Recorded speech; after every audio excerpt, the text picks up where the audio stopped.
반갑습니다. 예, 다시 찾아뵙게 된 이슈 전문가입니다. 아무래도 국내 증시가 좀 아쉽게도 급락하면서 마감을 했습니다. 코스닥 같은 경우는 급락이라고 말씀드리긴 좀 어려운 0.4%대 이제 하락세로 마감이 됐고요. 그러니까 약밥 정도로 진행이 됐고, 다만 코스피 같은 경우에는 1%가 넘는 하락세를 보이면서 진행이 됐습니다.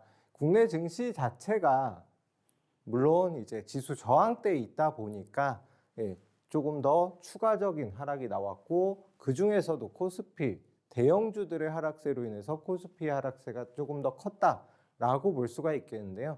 전날 이제 그 FOMC 의장 파월 의장의 빅스텝 가능성을 시사를 하면서 매파적인 분위기로 인해서 뉴욕 증시가 1% 이상 하락했던 영향이 없다라고 볼 수는 없겠지만, 또한 이제 다음 날 선물 옵션 동시만기를 겹치면서 추가적으로 하락폭이 컸다. 아무래도 투자 심리 자체가 전반적으로 약세다 보니까 이렇게 하락이 나올 수밖에 없었다라고 보여지고요. 말씀드린 대로 다우와 나스닥 모두 1% 이상 큰 폭의 조정이 나왔기 때문에 이렇게 국내 증시도 영향을 받았다라고 볼 수가 있겠습니다. 이제 다음 날 선물 옵션 동시만기, 뭐 내마녀의 날이라고 하는 이제 변동성이 큰 시장이다 보니까 아무래도 눈치 싸움이 좀 컸습니다. 코스피 같은 경우는 2,500선 돌파를 못하고 나서 이렇게 2,400선 근처까지 다시 밀렸는데, 만약에 추가적인 조정이 나온다라고 하면 2,400선 근처까지는 다시 추가적인 조정 가능성이 있다. 한 30포인트 정도 추가적으로 밀릴 가능성이 있다. 그러면 2,400선을 어떻게 지키는지 여부에 따라서 시장 대응 전략을 다르게 세워야겠죠. 시장 대응 전략 역시 노란톡방 오시면은 다 같이 이제 대응 전략 세워가지고 종목들 받아보실 수가 있으니까요. 노란톡방 입장해 주시면 될 것 같고요. 2,400선 여기에서 이제 지지 확실히 보이는지, 그러면은 다시 반등이 다음 주 중에 나오는지. 지금 당장은 솔직히 말씀드리면 크게 상승할 만한 재료가 지금 당장은 없다 보니까, 만약에 내일 하락 출발하게 되면 2,400선까지는 거의 조정을 받는다라고 생각을 하고 대응하셔야 될 것 같습니다. 코스닥 같은 경우에는 아무래도 코스피보다는 조금 더 위에 있습니다. 그래서 820선까지 돌파 흐름 나오다가 다행히 이제 조정을 받았지만 약보합권 근처에서 진행이 됐고요. 800선 위에서 그래도 흐름이 아직까지는 꺾이지 않았다. 그러면은 둘 중에 하나겠죠. 코스닥이 조금 더 조정을 받던가, 아니면은 코스피가 바로 코스닥과 어느 정도 키높이를 하는, 조금은 반등하는 흐름을 보일 수가 있는데, 그거는 이제 하루 이틀 정도 더 지켜보고 다음 주까지는 시장 흐름 지켜봐야지만 방향성이 정해지지 않을까라고 예상을 해봅니다. 시가총액 상위 종목들 살펴보면요. 코스피 같은 경우는 삼성전자를 포함해서 반도체 관련주들은 물론이고, 그동안 상승세를 보였던 2차전지 관련주들 역시도 조정을 받은 모습입니다. 기아 그리고 현대차만 어느 정도, 현대차 같은 경우는 그냥 보합권으로 마감을 했고요. 기아차 같은 경우는 조금 상승을 하면서 마감이 됐습니다. 자동차 업종 제외하고는 2차전지, 그다음에 바이오, 대부분의 업종 자체가 하락세로 마감을 하다 보니까 코스피의 하락폭이 코스닥에 비해서는 훨씬 더 컸다라고 볼 수가 있겠고요. 코스닥 같은 경우에는 에코프로비엠과 에코프로의 상승세가 두드러졌습니다. 특히나 에코프로 같은 경우는 시가총액 상위 4위의 종목임에도 불구하고 12%대 큰 폭의 상승이 나왔죠. 그러다 보니까 코스닥의 지수를 어느 정도 방어를 했다. 또한 셀트리온 제약, 그 다음에 셀트리온 헬스케어 등의 종목들이 상승을 보이면서, 아무래도 코스닥 같은 경우는 물론 에코프로와 에코프로 BM의 최근 시총이 커지다 보니까 상위에 있긴 하지만 원래는 제약 바이오주들의 시가총액이 코스닥에서는 대부분 큰 비중을 차지했거든요. 보시게 되면 HLB, 그다음에 셀트리온 제약, 셀트리온 헬스케어 등의 종목 자체가 상위 10위권 안에 3종목 이상이 있기 때문에 앞에서는 더 많았었죠. 최근에 제약 바이오 조정으로 인해서 시총 상위 종목이 3개밖에 없긴 하지만 그래도 코스닥 쪽에서는 제약 바이오주의 시가총액이 큰 비중을 차지한다. 그래서 최근에 제약 바이오주가 다시금 상승 추세로다가 어느 정도는 전환을 하는 흐름이고, 그 다음에 특히나 셀트리온의 서정진 회장이 경영에 복귀를 한다라고 나오면서 관련주들 계속적으로 상승 추세 이어가는 흐름입니다. 앞으로도 조금 지켜볼 만하고요. 그 다음에 JYP 엔터라던가 일부 엔터주 종목들도 상승세를 보였습니다. 아무래도 SM은 지금 전의 전쟁이다라고 하면서 하이브와 그다음 카카오 쪽에서 서로 인수 관련 이제 공개 매수를 하려는 의지가 보이다 보니까 영향을 받았다 정도로 봐주시면 될 것 같고요. 지금 현재는 에코프로 PM, 그 다음에 제약바이오, 특히나 셀트리온 헬스케어, 셀트리온 제약 등의 상승폭이 크다라고 봐주시면 되겠습니다. 이런 지금같이 조정을 받고 있는 장에서 과연 어떻게 대응을 해야 되는지, 어떤 종목들을 매수하고 또 어떤 종목들을 매도하고 어떻게 대응을 해야 되는지, 혹은 지수 상승 혹은 조정에 따라서 대응 방법들 모두 다 알려드리니까요. 샵 3989 눌러서 이슈라고 입력해 주시거나 하대한에 있는 QR코드 입력하셔가지고 노란톡방 입장하시면 되는데요. 노란톡방 입장 방법 한번 확인하고 다음으로 넘어가도록 하겠습니다.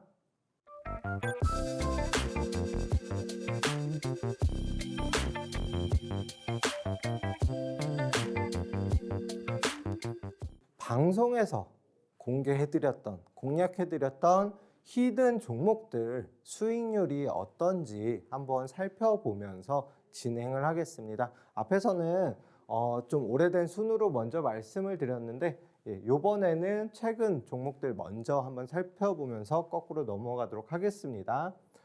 지난 방송에서 공략해드렸던 서원인텍 그리고 메디앙스 두 종목이 나갔었습니다. 서원인텍 같은 경우는 바로 이제 그 오전에 방송 교육을 해드리고 나서 5%까지는 상승이 나왔었습니다. 다만 시초가가 2%대 출발을 했기 때문에 한 2.3% 정도 수익을 어느 정도 볼 수는 있었습니다. 다만 해당 종목 자체가 갭으로다가 조금 띄운 다음에 출발을 했기 때문에 일단은 또한 수익률 자체가 2%대이기 때문에 일단은 한 종목은 제외하고 전체 23종목 중에서 22종목 수익 났다. 왜냐면 추가적인 상승 가능성이 있는 종목이다 보니까 일단은 한 종목 제외하고 나중에 5% 이상 상승 나오면은 그때 다시 적중 종목으로다가 편입하도록 하겠습니다.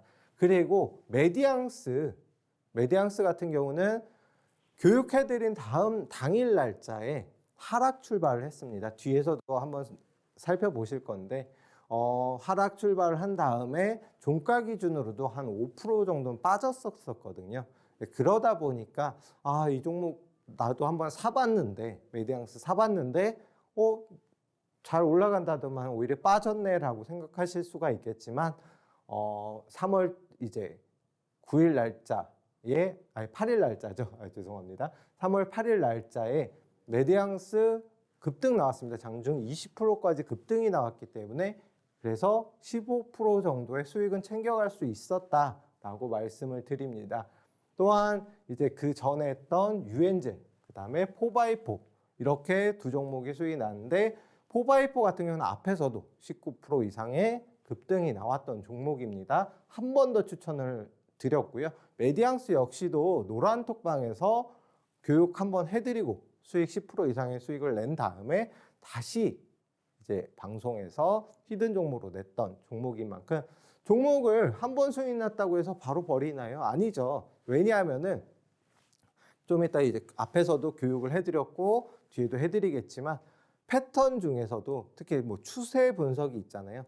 상승하려는 종목은 계속적으로 상승하려는 것을 이용해서 앞으로의 주가를 예측하고 매수 매도를 타이밍을 잡는 이런 기본적 분석 중에 하나인데 추세 자체가 상승 추세인 종목은 여러 번 수익을 낼 수가 있다. 그래서 두 종목 이렇게 진행을 해드렸습니다.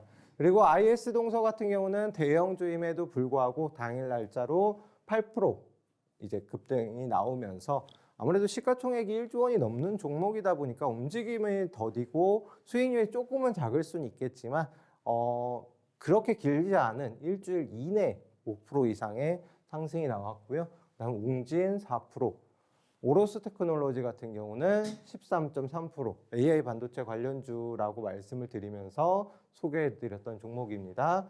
그리고 유엔젤 뒤에서도 말씀드렸고 앞에서도 다시 한번 말씀드려서 5% 수익 가져갔고요. LG전자 같은 경우는 오늘도 4% 이상의 급등이 나오면서 15% 이상의 수익률의 결론 도달을 했습니다. 신도기형 같은 경우는 6.3%, 4x4 말씀드린 대로 앞에서도 이렇게 공약을 드리고 나서 이틀 연속 상승하면서 19% 이상의 상승이 나왔고요. 그다음에 SK텔레콤도 결론은 3% 이상의 수익권으로 지금 진행이 되고 있고 아직까지 추세가 그래도 어느 정도는 반등 흐름으로 진행이 되고 있기 때문에 상승폭은 더 커질 가능성이 높다. 또한 자율주행이나 AI 반도체 관련된 이제 테마로도 엮일 수 있는 대형주이고 우량주인 만큼 앞으로도 관심 깊게 지켜보실 필요가 있다라고 생각을 합니다. K옥션 15%, 네이버 대형주임에도 불구하고 15%, 리파인도 15% 이상의 상승이 나왔습니다. 그리고 신스틸 31%, 지에넌 에너지 같은 경우 50%를 돌파했습니다. 지금 신재생 에너지 쪽으로 수급이 다시 돌고 있는 상황이기 때문에 현재 위치가 지금 전고점에 어느 정도 부딪혀 있는 상황인데 전고점을 돌파하는지 여부에 따라서 추가적으로 편입 가능성도 있습니다. 물론 지금 현재로서는 제가 공략해드린 위치 대비해서 50% 이상이 뛰어 있는 상태이기 때문에 단기적 관점에서 보시는 게 좋지 않을까 생각을 하고요. 그다음에 STX 11%, DNC 미디어 21%, 프롬바이오 10%, 그다음에 하나제약 22%, 메디아나, 그다음 대원강업 이렇게 상승들이 나왔습니다. 보시게 되면은 최소한 5% 이하짜리 종목은 뭐 SK텔레콤이라든가 이런 일부 종목 제외하고는 거의 없고요. 10% 이상짜리 종목들이 훨씬 많습니다. 또한 20, 30%짜리도 간혹가다 눈에 띄고요. 대부분이 이제 10% 이상의 수익률을 기록을 했습니다. 이럴 수 있었던 이유는 종목들을 적은 리스크로 저점에서 잡다 보니까 적은 리스크로 큰 수익을 낼 수 있는 이런 방법이니까요. 이런 방법들로 나도 한번 적은 리스크로 한번 수익 좀 크게 내보고 싶다. 노란톡방에서 메디앙스 한 주라도 한번 사봐라 라고 말씀을 드렸었습니다. 왜냐면은 직접적으로 본인이 그래도 한번 잡아봐야 이게 수익이 나는지 안 나는지 알 수가 있잖아요. 그래서 이런 종목들 나도 한번 공략 받아보고 싶다. 어떻게 언제 매수해야 되는지 교육 받고 싶다라고 하시는 분들은 노란톡방 입장해 주셔야 되고요. 샵 3989 이시우라고 입력해 주시거나 아니면 노란톡방 입장 방법 다시 한번 살펴보고 다음으로 교육으로 진행하겠습니다.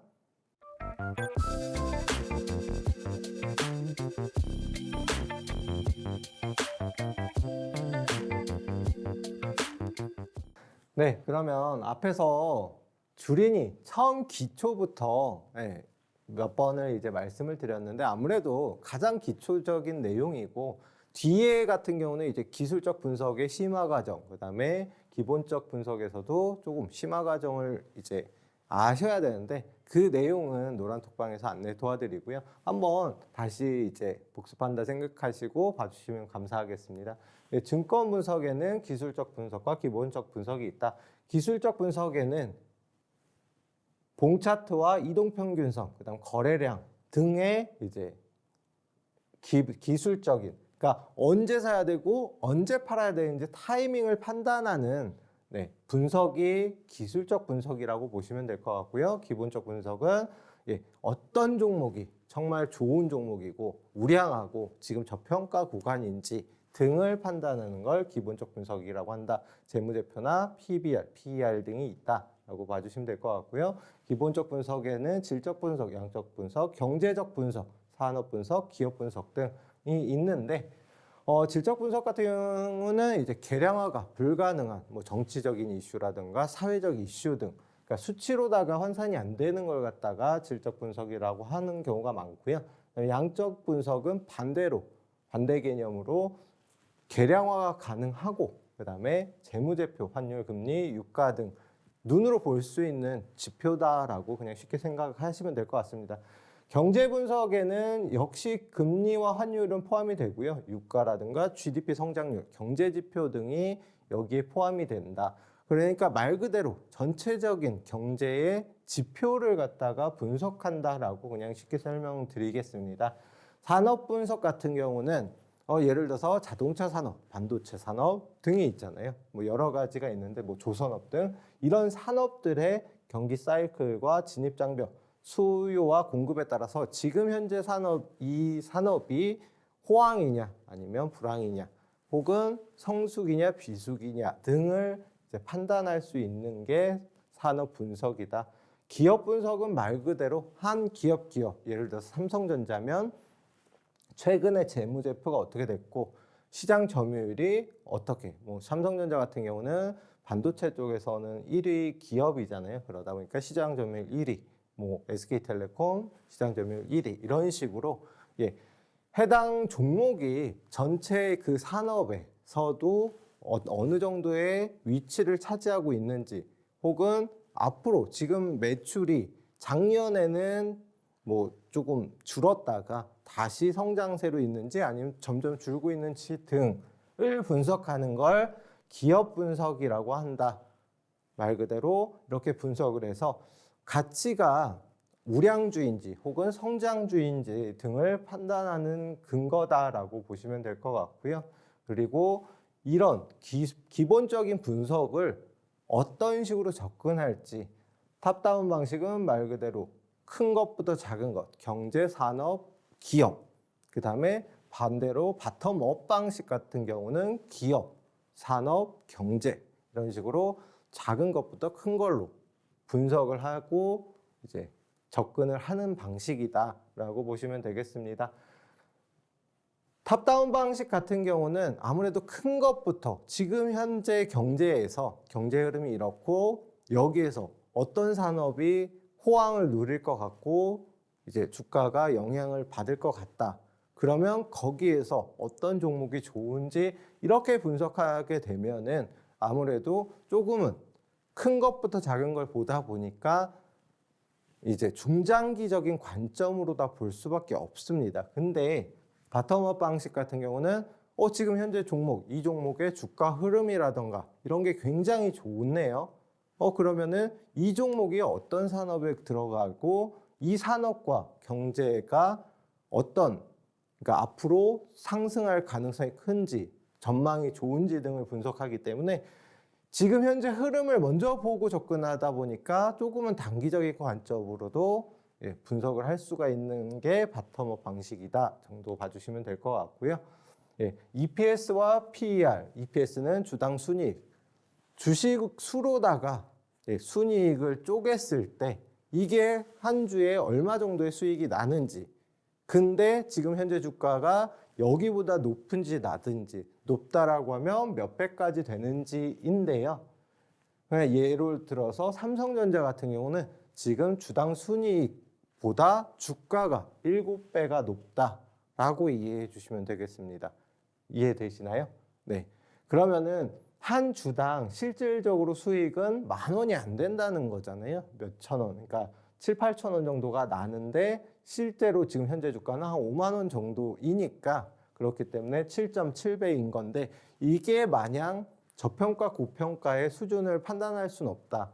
왜냐하면은 같은 삼성전자와 뭐 반도체 업종도 있긴 하지만 만약에 삼성전자와 쉽게 SK 하이닉스를 갖다가 그냥 놓고 그 PER이 낮다라고 해가지고 삼성전자가 저평가다, 혹은 하이닉스가 PER이 낮다고 저평가다라고 볼 수는 없잖아요. 왜냐면 삼성전자에서는 반도체 제외하고도 가전이라든가 휴대폰 여러 가지 산업이 있기 때문에 그것까지 계산을 해서 이게 저평가다 고평가다를 판단을 할 수가 있고, 그거는 순수하게 이제 그냥 주관적인 객관적이지 않은 기준이 될 수가 있기 때문에 그냥 어느 정도는 참고하고 고려하지만 해당 이제 PER 같은 경우는 저평가보다는 성장성을 보셔야 된다. 왜냐면 지금 현재 성장성이 앞으로는 이 정도가 더 클 수가 있기 때문에 다른 업종 대비해서는 이게 높을 수가 있거든요. 그러니까 성장성을 반영하는 지표 중에 하나이다 정도 봐주시면 되겠습니다.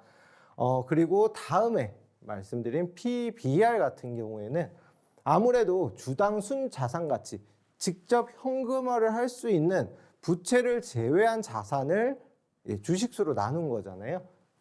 PBR 자체가. 그러다 보니까 만약에 현금화를 했는데 이게 1,000억까지 나와요. 그런데 지금 현재 주가에 반영된 게 500억밖에 안 됐다.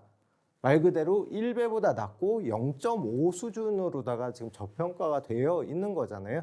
그러다 보니까 이거는 조금 그러니까 좀 많이, 그래도 이게 저평가다라고 생각할 수 있는 기준 중에 하나가 될 수가 있다. 왜냐면은 바로 현금화할 수 있는 자산, 뭐 부동산이라던가 혹은 뭐 채권이라든가 이런 자산들을 갖다가 주식수로 나눈 거다 보니까 눈으로 볼 수 있는 거의 직관적인 이제 저평가의 기준이 될 수 있는 그런 기본적 분석 중에 하나가 PBR이다라고 봐주시면 되겠습니다. 그래서 많이 참고하고요. EPS는 주당 순자산 가치이기 때문에 여기에서 지금 현재 주가를 나누게 되면 1배면은 주당 순자산 가치와 주가가 동일하다. 그러니까 최소한 자산 가치만큼의 평가를 받고 있다라는 게 1배인 거거든요. 그래서 1배 기준보다 높으면 고평가, 낮으면 저평가라고는 하는데 요거 역시도 같은 업종을 조금은 들여다 보셔야 되고, 요거는 정말 이제 그러니까 저평가의 기준이 될 수 있는 분석법이다라고 봐주시면 되겠습니다.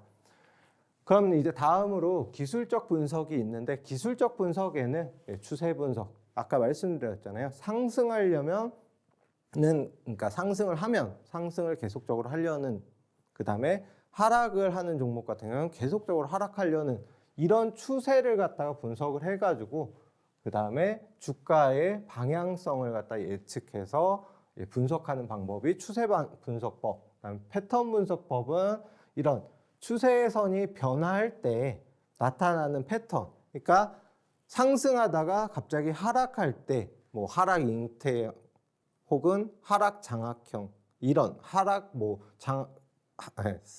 장악 확인형, 이런 여러 가지 뒤에 보시는 이제 캔들이라던가 혹은 지지선과 저항선이 이제 무너졌을 때 어떻게 앞으로 추가적으로 하락 추세가 보통 이어진다 혹은 상승 추세가 이어진다, 이런 패턴을, 그러니까 일정하게 나타나는 캔들이라던가 이런 것들을 분석을 해서 앞으로는 여기 지금 상승 추세에서 하락 추세로 반전될 가능성이 크네 라고 예측을 해서, 그러면은 당연히 이제 손절이라든가 매도를 하고, 혹은 상승 장악형이 나왔을 때 혹은 한 번 더 나와서 상승 장악 확인형이 나왔을 때 앞으로 여태까지 하락했던 게 다시 반등 추세로 전환이 될 가능성이 크네 라고 해서 매수 타점으로 잡는다던가, 이런 걸 이제 패턴 분석법이라고 한다.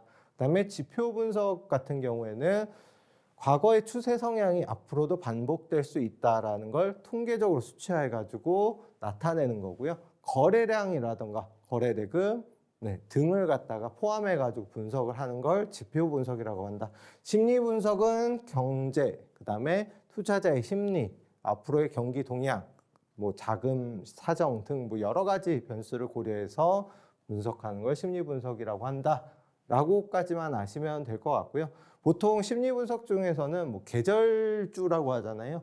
여름에는 뭐 맥주가 잘 팔리고 에어컨 관련된 종목들이 잘 올라가고 또 올해 뭐 더위가 더 이제 일찍 찾아올 거다라고 하면은 역시 말씀드린 에어컨 관련주들 이런 것들을 이제 분석하는 것 중에 하나가 이제 심리 분석. 그러니까 여러 가지를 포괄적으로다가 이제 포함한다라고 보시면 될 것 같습니다.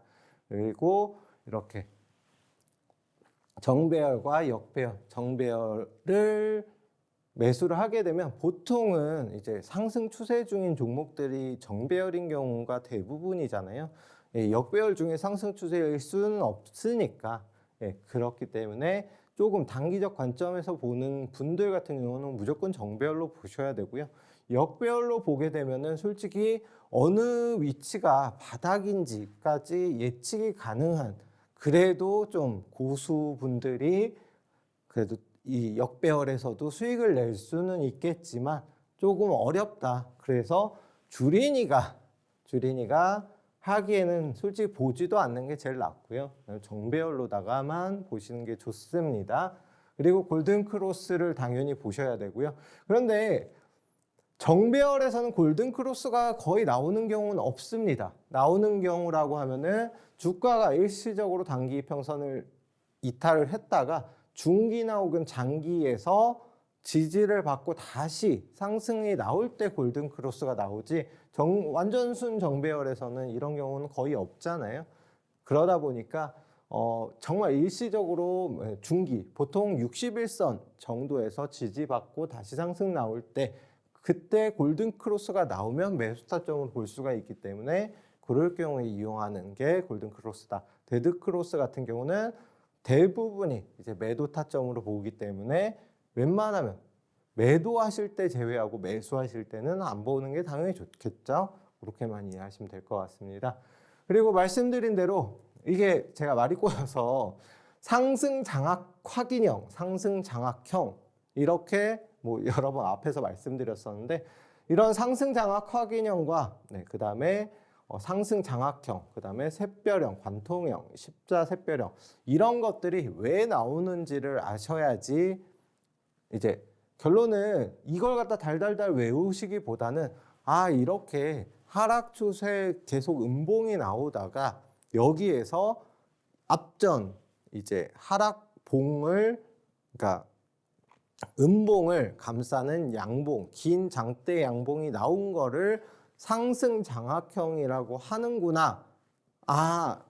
그래서 여기에서 만약에 바로 사기 어렵다라고 하면 한 번 더 양봉이 나왔을 때를 상승 장악 확인형이라고 하는구나.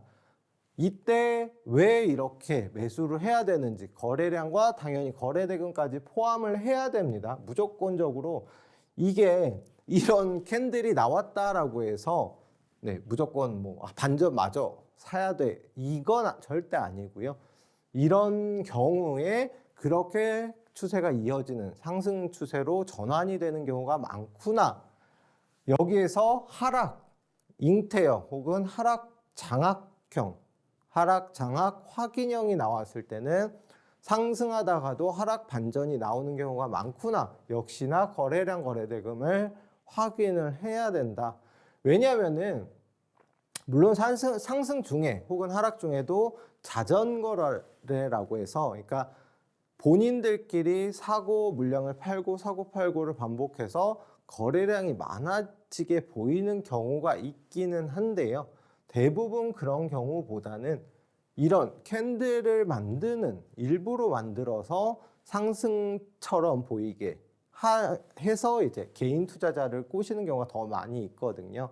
거래량을 당연히 이제 근거로다가 어느 정도 확인을 하고 같이 보셔야지 따로따로 보게 되면은 잘못하다가 분명히 여기에서 일부러 이런 캔들을 만들었는데 알고 보니까 하락 추세로 이제 다시 전환되는 경우가 많이 있어요. 그래서 매수해서 나는 손해보고 그 다음에 팔고 나니까 다시 올라간다라는 경우가 이런 캔들만 너무 보게 되면은 그런 문제점이 생긴다. 그러면 이걸 갖다가 왜 이런 형식이 나오는지를 이해해야지만 앞으로도 정확한 타이밍에 매수와 매도를 할 수가 있다. 라고 생각해 주시면 되겠습니다. 그리고 갭 같은 경우 제가 앞에서 말씀드린 대로 물론 캔들도 중요하고 지지선, 저항선도 굉장히 중요하지만 갭도 별 5개짜리 정말 중요한 지표 중에 하나이다 라고 말씀을 드렸습니다. 갭 같은 경우는 말씀드린 대로 종가보다 훨씬 높거나 낮은 가격에서 시작해서 캔들의 몸통 사이에 공간이 떠 있는 걸 갭이라고 한다 정도로 보시면 되고요. 호재나 악재, 강한 재료가 있을 경우에만 종종 발생을 합니다. 무조건 발생을 하는 건 아니고요. 요거는 일단 너무 좀 글로 있으면은 보기 어렵잖아요. 그래서 이해가 좀 더디기 때문에 그림으로 보고 말씀드리면요. 돌파갭 같은 경우는 앞전 고점을 돌파하는 흐름일 때 나온다. 그다음에 급진갭 같은 경우는 돌파갭 이후에 혹은 돌파갭이 아닐 수도 있습니다. 제가 앞에서도 교육 때도 말씀드렸지만 솔트룩스라든가 일부 종목들 같은 경우는 힘으로 그냥 돌파하면서 나오는 경우가 있어요. 그러니까 무조건적으로 이게 돌파갭일 때만 급진갭이 나오는 건 아니고요.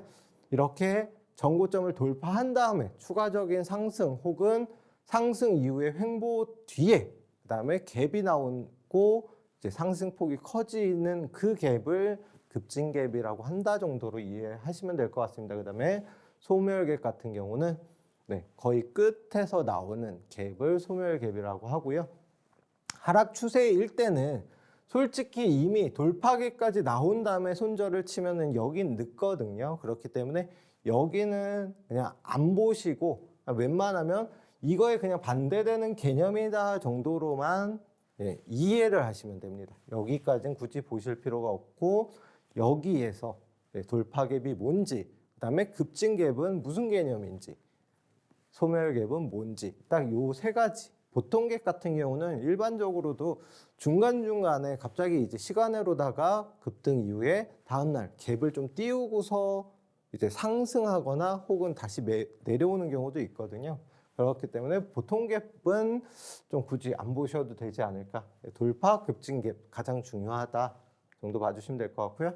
가장 쉬운 예로 말씀드린 셀바스 AI 여기 보시게 되면 여기 그리고 여기에 갭이 2번이 있습니다. 보시게 되면 조금씩 떠 있죠. 이걸 갖다가 제일 아래에 있는 갭을 갖다가 선을 그대로 그어서 보게 되면 여기 전고점입니다. 나중에 보시는 이제 HTS 켜놓고서 한번 살펴보세요. 셀바스 AI이고요. 가격대는 8,000원 근처, 8,000원에서 9,000원 근처에 갭이 공간이 이렇게 살짝 떠 있는데 여기에서 저기를 그대로 있게 되면은 전고점을 돌파하면서 갭이 떠 있다라고 봐주시면 될 것 같거든요. 그러면 이게 뭐다? 돌파갭이다 라고 이해해 주시면 될 것 같습니다. 그리고 추가적으로 상승이 나온 다음에 여기서 한 번 더 갭이 나오거든요. 근데 여기는 전고점이 아니라 급진갭, 그러니까 상승폭을 키우는 갭이다. 이 갭을 갖다가 띄우고 나서 자세히 보시면 꼬리가 달리긴 했지만 여기를 이탈하진 않거든요. 그럼 여기 이렇게 갭이 띄운 상황에서 이 위치는 강한 지지선이 형성되는 경우가 굉장히 많습니다. 물론 이탈하는 경우도 있기 때문에 단기적으로 보시는 분들 같은 경우는 이런 갭 이후에 조정을 받았다라고 하면은 여기서 매수 타점을 잡아도 좋고 여기서 매수 타점을 잡은 다음에 이탈이 나오면 손절, 단기적으로는 손절로 대응하시면 된다. 그리고 나서 추세 급등으로다가 이어졌습니다. 그러면은 매수 타점으로 가장 좋은 게 이런 돌파갭, 다음에 급진갭이다 라고 이해해 주시면 될 것 같습니다. 이 내용은 이미 한번 제가 교육에서도 다 말씀드린 내용이니까요. 참고해 주시면 될 것 같고 이런 교육들 하나하나 다시 받아보고 싶다 하시는 분들은 노란톡방 입장해 주시고요. 노란톡방 입장 방법 한 번 더 확인하고 진행하겠습니다.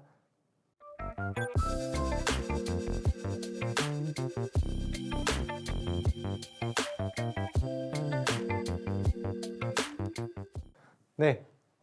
일단 바로 전 방송에서 교육해드리고 공략해드렸던 메디앙스입니다. 예, 오늘 날짜로 15%, 장중에 20%까지 급등이 나왔고요. 언제 바로 전 방송이었냐? 3월 7일 바로 전일이었습니다. 예, 전일 날짜로 공략해드린 종목 바로 다음 날, 물론 공략 당일 날은 말씀드린 대로 5% 정도 하락이 나왔어요. 하락이 나왔고 여기에서 이렇게 조금 밀렸다가, 이건 분봉이거든요. 분봉이고 바로 다음 날 조금 더 밀렸다가 급등 20%까지 상승이 나오면서 못해도 15% 이상의 수익을 가져갈 수가 있었다. 이렇게 히든 종목이 1번 서원인텍, 앞에 말씀드렸듯이 해당 종목 같은 경우는 소폭 올랐긴 했지만 예, 상승률이 한 2% 정도밖에 안 되기 때문에 제외했고요. 그 다음에 앞으로 이제 추가적으로 상승 나오는지 한번 지켜보시면 될 것 같고, 2번 종목 메디앙스입니다. 이렇게 다 말씀을 드렸습니다. 방송까지 참고해가지고요. 그래서 이렇게 10% 이상의 상승 나왔고요. 그 다음에 조금 큰 수익들 보신 분들 같은 경우에 18%, 17%. 그래서 최소한 10% 이상, 못해도 원래대로라면은 15% 정도는 수익을 가져갈 수 있었다라고 볼 수가 있겠고요. 말씀드린 대로 메디앙스, 제가 왜 이제 일봉 차트까지 포함을 했냐라고 하면요. 앞에서 해당 날짜 있잖아요. 요 날짜에 한 번 더 공략을 해드렸었습니다. 그래서 이때까지 상승이 나오면서 최소한도 이때도 20% 이상 수익을 가져갈 수 있었던 종목이고요. 다시 한번 눌림이 나왔고 5일선을 어느 정도는 지키는 모습을 보였기 때문에 공략을 해드렸는데, 조금 말씀드린 대로 조금 더 밀렸습니다. 한 2, 3%는 더 밀렸어요. 그래서 장중에 5% 정도 밀렸지만 오늘 날짜에서 다시 급등, 거래량이 터지면서 추가적인 상승이 나왔다. 끝이라고 보실 수도 있겠지만 저출산 관련주는 제가 정말 여러 번 말씀을 드렸어요. 지금 고령화 인구가 저희 나라 4천만, 5천만 이제 사이의 인구인데도 거의 3명, 4명 중에 1명이 60세 이상의 고령화 인구거든요. 1,000만이 지금 넘어섰습니다. 그렇기 때문에 해당 종목들 지금 저출산의 고령화 같이 문제가 되고 있잖아요. 그러면은 고령화 문제를 해결하는 방법은 이제 아이들을 많이 낳고 그 다음에 출산율을 높이는 게 가장 최선인데, 그러다 보니까 정부 정책으로도 언제든 나올 수 있는 테마다 지금도 계속적으로 움직이고 있다.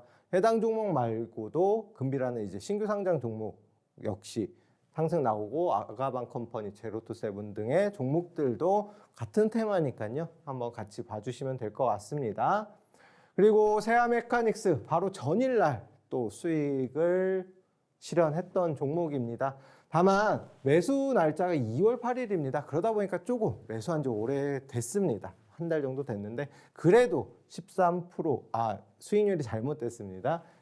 20% 정도의 수익을 가져갈 수 있었습니다. 그래서 이렇게 비록 한 달이긴 하지만 한 달에 20%면은 나쁘지 않은 수익이라고 볼 수가 있잖아요. 그래서 이렇게 22% 이렇게 수익들이 났다. 23%, 20%. 이런 종목들 역시 조금은 눌렸다 가긴 했지만 보시게 되면은 조금은 매수하고 나서 조금은 눌렸다가 갔습니다. 그러다 보니까 조금 지루할 수도 있겠지만 어떤 종목이든 상승 전에는 저희도 이제 운동을 할 때 준비 운동을 하잖아요. 모든 종목들 역시도 상승 전에 준비 단계가 있다 정도 봐주시면 될 것 같고요. 그 다음에 솔트록스 130%를 넘겼습니다. 그러면서 정말 일부만 들고 가고 있는 종목 AI 관련주죠. 아직 끝이 났다라고 보긴 어려운 테마인데 지금 현재 추세 자체도 계속적으로 상승 추세로 진행이 되고 있습니다. 요 앞에서 단기적으로 눌리기는 했지만 여기에서 이미 일부는 익절을 했기 때문에 마음 편하게 더 볼 수가 있었다. 항상 분할 매도는 생활화해야 되고, 그래서 이렇게 130% 이상의 인증들 나오고 있습니다. 이렇게 100%, 60% 이렇게 분할 매도를 하고 있다 봐주시면 될 것 같고요. 그 다음에 에코프로 HN 정말 여러 번 강조를 드렸었습니다. 대형주이고 에코프로와 그 다음에 에코프로 BM이 상승세를 보이고 있기 때문에 에코프로의 자회사인 에코프로 VNH 역시도 에코프로 HN 역시도 상승세로 추가로 나올 가능성이 높다. 그래서 말씀을 드리고 나서 에코프로랑 에코프로비엠 같은 경우는 정말 큰 폭의 상승이 나오는데 못 따라갔었거든요. 다만 이번 주에 상한가, 그 다음에 추가적인 급등으로 인해서 이렇게 상승이 나왔다.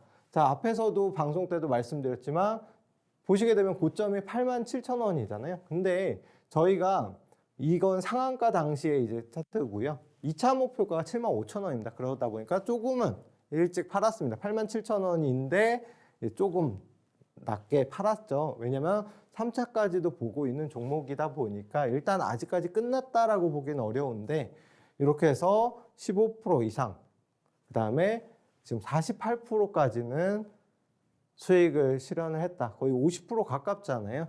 예, 이런 수익들을 이렇게 가져갈 수가 있었다. 이런 종목들 굉장히 많습니다. 뭐 모비데이즈, 그 다음에 네, 성우하이텍 주력주였던 45%.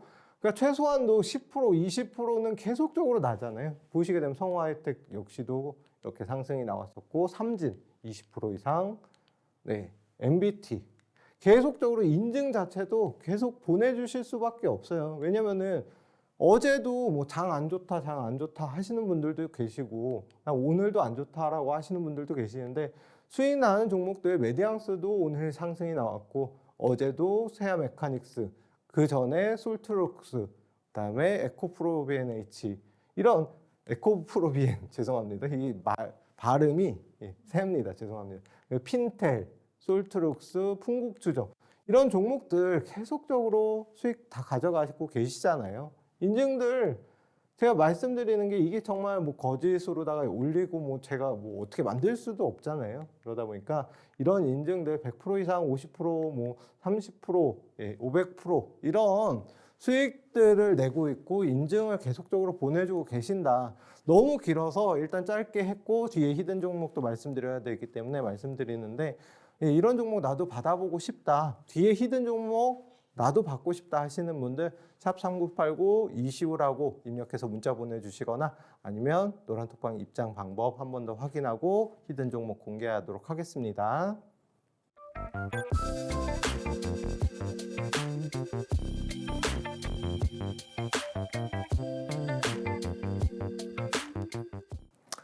자, 요번에 준비한 히든 종목은 1번, 2번 모두 신재생과 관련이 있습니다.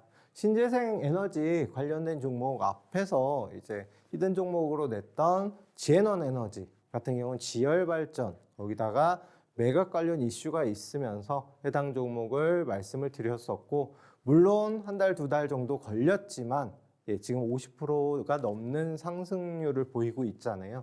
신재생 에너지는 특히 이제 가장 상승이 많이 나왔던 종목으로는 그래도 최근에는 풍력 관련된 이제 신재생 에너지 관련주들이 상승이 많이 나왔었습니다. 지에넌 에너지 같은 경우는 드물게 지열 발전 관련된 신재생 에너지인데, 지금 신재생 쪽도 다시금 수급이 조금씩은 붙고 있다. 그래서 두 종목 모두 신재생 에너지 관련돼서 이제 뽑아왔는데, 첫 번째 종목 같은 경우는 신재생 에너지 중에서도 원자력 관련주입니다. 원래는 원자력이 앞에 정부에서는 원전을 이제 폐쇄하겠다라고 하면서 신재생이랑은 전혀 별개로다가 빠졌었잖아요. 그런데 이번 정부 들어오면서 워낙 이제 전력 공급이 문제가 되다 보니까, 특히 원전 같은 경우는 물론 이제 이게 문제가 되면 정말 커지는 게 원자력이긴 하지만 적은 이제 개체수로다가 전력을 갖다 굉장히 많이 공급할 수 있잖아요. 또한 자원 뭐 자연 파괴가 되거나 이러진 않으니까 문제가 되면 이제 좀 커지지만요. 그러다 보니까 원전 자체도 신재생으로 지금 분류가 되고 있습니다. 그래서 해당 종목 같은 경우는 원전 관련된 종목이고요. 원전 중에서도 원래 앞에서 이제 저도 여러 번 교육해드리고 수익을 정말 크게 냈던 종목 중 하나입니다. 해당 종목 100% 이상의 상승도 나왔었고요. 그러다가 최근에 정말 계속적인 조정을 받으면서 원전 자체를 없애겠다 하면서 이제 좀 많이 빠졌었죠. 그러다가 최근에 추세를 어느 정도 이렇게 하락 추세가 계속적으로 이어지다가 최근에 살짝 꺾는 모습 보이고 있고, 또 원전 관련해서 지금 폴란드에 저희 나라가 원전을 수출한다, 또 사우디 쪽에도 수출한다라는 지금 얘기는 계속 나오고 있잖아요. 최근에는 다소 주춤한데 원전 관련주 다시금 상승세 전환할 수 있는 지금 위치이지 않을까라고 말씀을 드리겠습니다. 그리고 지금 일단 추세도 추세이긴 하지만 상승을 시작하면 말씀드린 대로 앞에서도 이미 100% 이상의 상승이 나왔던 종목이고, 다시 상승을 하면은 상한가도 쉽게 도달합니다. 그렇다고 시총이 그렇게 작은 종목이냐? 그것 역시 아니고요. 공기업 관련된 회사, 그러니까 공기업을 모기업으로 두고 있는 회사다라고 봐주시면 될 것 같고요. 지금 현재 위치에서 매수 타점 같은 경우는 노란톡방 오시면은 하나부터 10까지, 손절가까지 해서 다 잡아드리니까 해당 종목 받으실 분들 톡방 입장해 주시면 될 것 같고요. 그리고 지금 원전 관련돼서 이 종목 말고도 아시겠지만 두산 에너빌리티라던가 원전 관련주들 굉장히 많잖아요. 그런 종목들 자체도 오늘 계속적으로 움직임이 나오고 있습니다. 그러다 보니까 지금 당장 단기적으로 이게 막 폭등이 나올 수도 있겠지만, 만약에 다음 주 정도에 그래도 어느 정도 정고점을 돌파하면서 상승이 나온다라고 하면 정말 큰 상승, 정말 못 먹어도 10% 이상의, 왜냐면은 제가 드렸던 종목들 자체가 이렇게 저점에서 드리고 이제 추세 전환 혹은 상승이 좀 나왔다가 눌림목 구간에 들이다 보니까 리스크가 적은 종목들입니다. 그리고 상승이 나오면 10% 이상의 수익 가능한 종목이니까요. 참고해 주시면 될 것 같고요. 다음 종목 같은 경우는 태양광 발전 관련된 종목입니다. 태양광이 물론 신재생 자체가 최근에는 좀 다소 눌리는 모습도 있었습니다. 말씀드렸던 풍력이 유일하게 이제 좀 가장 크게 상승이 나왔던 종목임에도 불구하고 최근에는 다소 소외가 됐는데, 태양광 같은 경우는 불법으로다가, 그러니까 태양광 사업을 한다라고 이제 신고를 해서 정부 지원금을 타고 그런 것 때문에 이제 법률적 제재가 나온다라고 해서 더 큰 폭의 조정이 나왔었거든요. 그러다 보니까 해당 종목 다소 빚을 못 받았습니다. 다만 말씀드린 대로 해당 종목 역시도 추세, 계속적으로 하락 추세에서 다시금 상승으로 전환이 되고 있고요. 그 다음에 매집 역시도 어느 정도 완벽하게 된 종목 중에 하나이다 라고 봐주시면 될 것 같습니다.